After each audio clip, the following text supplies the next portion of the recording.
Bom, vamos mudar um pouquinho de assunto, bastante de assunto, né? Coloca essa nova matéria aí para a gente discutir um pouquinho aqui com os pastores, Rogério e pastor Davidson. Ela vai falar sobre conservador, o que é um conservador, né? O que não é um conservador. A frase do Theodore Roosevelt, né? Ex-presidente norte-americano, ex porque já faleceu, né? Abre aspas, quer deixar um conservador irritado? Minta para ele. Quer deixar um esquerdista irritado? Diga-lhe a verdade. Frase dura do Theodore Roosevelt, né? Mas verdadeira, né? Aí eu vejo o seguinte, eu sou muito conservador. Cara, você quer me matar de raiva? Minta para mim. Sabe? Ou diga que eu estou mentindo.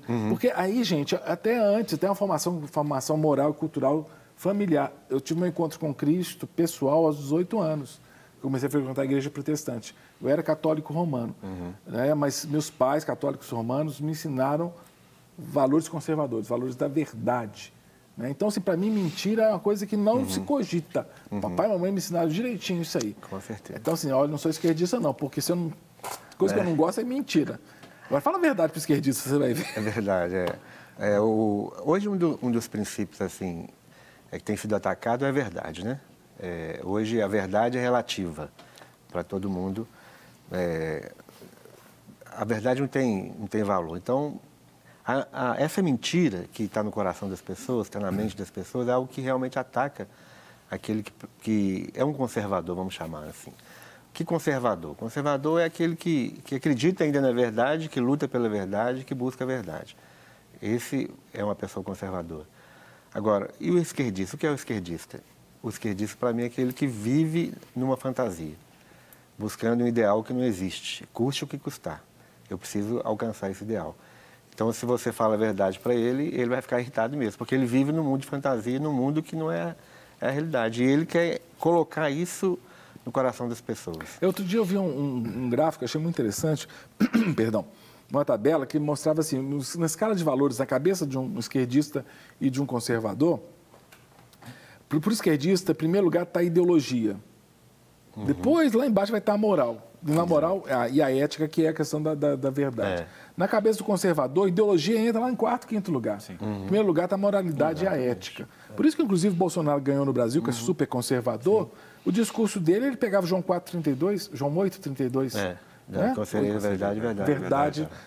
E a verdade como valor absoluto. Né? Porque também tem um discurso, você já deve ter ouvido, Davidson.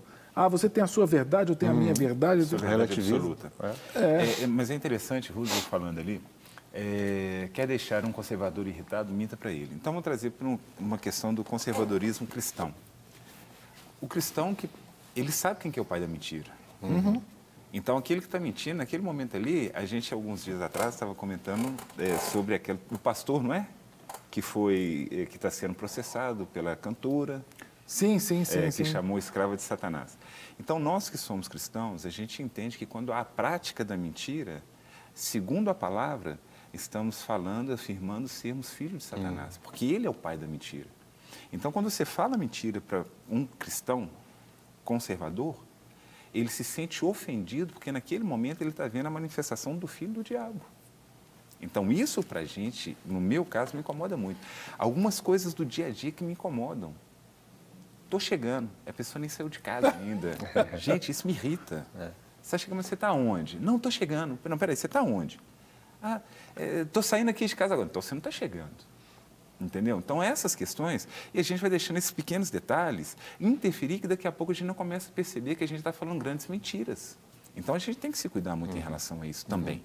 Então, é sobre o esquerdista ali, né? Que falar a verdade para ele. É igual você disse, pastor, vive num mundo de mentira, num mundo de fantasia. Eu lembro que eu teve um dia que, nossa, eu quase apanhei, cara. Eu já falei isso algumas vezes aqui, mas nunca me canso de... O meu dever, até como historiador que sou, né, trazer à baila ou trazer à luz assuntos que os professores de história não falam.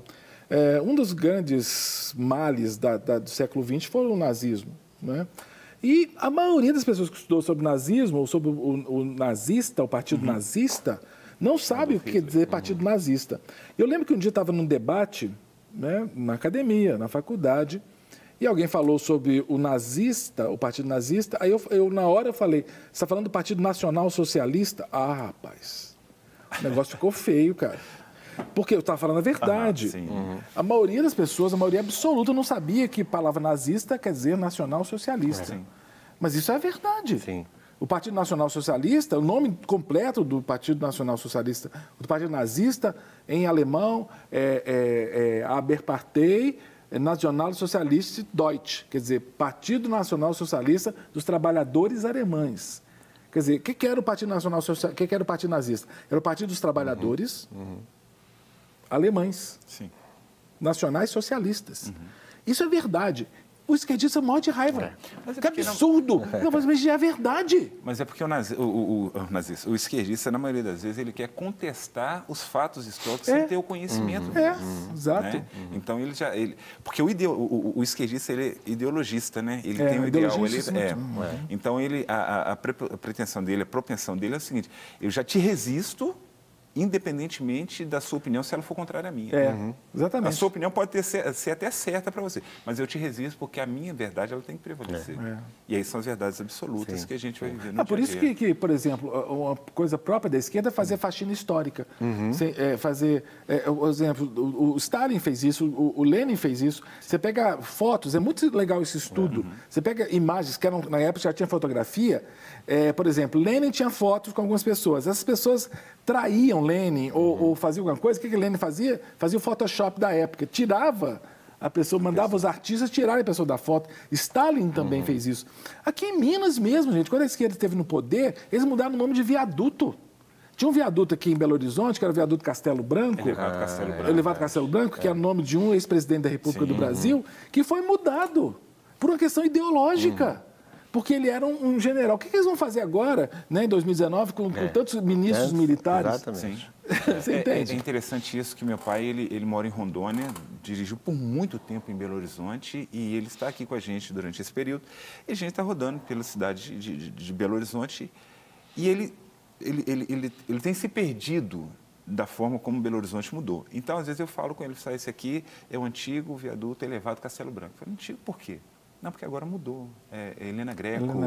É Helena Greco e tal coisa. Então, ele está ficando perdido por causa disso. Esses ideais que foram impostos para nós, por um grupo de esquerda, sem uma fundamentação, sem uma justificativa. Então, a minha vida toda eu conheci o viaduto. Por exemplo, isso é um pequeno exemplo que você deu, que é como é elevado Castelo Branco. Não, vamos mudar. Você pai mora em Rondônia, um beijão para todo mundo de Rondônia que está assistindo a gente. O pai do Davidson pastor Davidson mora em Ouro Preto do Oeste. Você tem Ouro Preto do Oeste, eu sei que eu morei lá. Né? Você tem Ji-Paraná e depois tem Presidente Médici. Então vamos mudar o nome da cidade, Presidente Médici. Mais ou menos assim. Você não pode... Tem que mudar o viaduto Castelo Branco, muda do Médici, que foi presidente militar. E aí quer lançar fora toda uma história, todo um contexto histórico. Por isso, inclusive, tem muitas pessoas que elas não acreditam que houve aquela questão do nazismo, da morte de judeus. Eu estava vendo uma reportagem esses dias, eu fiquei impressionado com a quantidade de pessoas que negam um fato histórico. Exatamente. É por isso que eu falei que eles querem viver fora da realidade e querem impor isso a gente. A vida é uma fantasia, do jeito deles, né? Fala a verdade, não morrer de raiva. Por exemplo, você pega o que aconteceu em 64, o movimento 64, não se fala que a população foi para a rua. Não se fala que a retirada de Jango, né, foi feita pelo Congresso. Não foi falado que foi no Congresso, ele foi decidido que Tancredo Neves, que era o primeiro-ministro, assumiu. Não se fala isso tudo, não se fala que houve uma...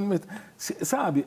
Mas, na verdade, a gente vive uma sociedade onde a memória está sendo apagada, a memória está sendo lançada fora, as coisas estão muito rápidas, são muitas informações. Então, a gente vê aqui muita situação policial. E esses dias eles estavam, foi ontem, eu acho, estava assistindo um programa de televisão e eles contando, foi essa semana. Outro dia. Eles contando a história da menina que ela foi, o pai dela chegou no semáforo vestido de Papai Noel e atirou e tentou matá-la.